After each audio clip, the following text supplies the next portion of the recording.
গ্রেপ্তার মহিষাদলের প্রাক্তন তৃণমূল বিধায়ক, তার বিরুদ্ধে তোলাবাজির মাধ্যমে চাকরি দেওয়ার অভিযোগ। এবং এই যে প্রাক্তন তৃণমূল বিধায়ক তিলক চক্রবর্তী, তাকে গ্রেপ্তার করা হয়েছে।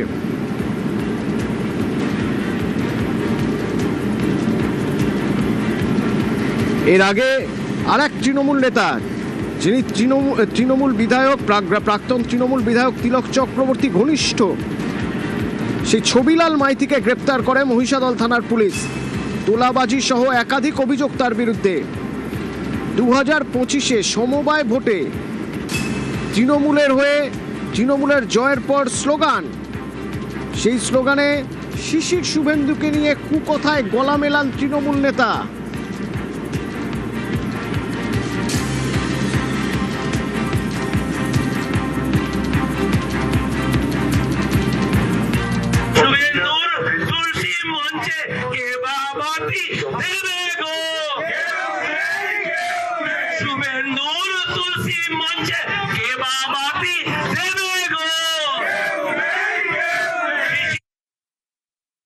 সাইকেল মিস্ত্রি তোমাকে আমি বলে গেলাম, আপনাকে বলে গেলাম, আপনার মতো আমি ছোট লোক নই।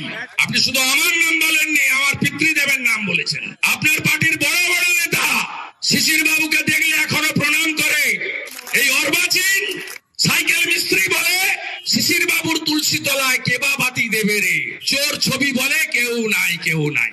এই সাইকেল মিস্ত্রি ছোলা বাড়িতে বলেছিল না 21 সালে ভোটের আগে, শুভেন্দু তো কোন ছাড়, শুভেন্দুর বাবাও পারবে না মমতাকে হারাতে নন্দীগ্রামে।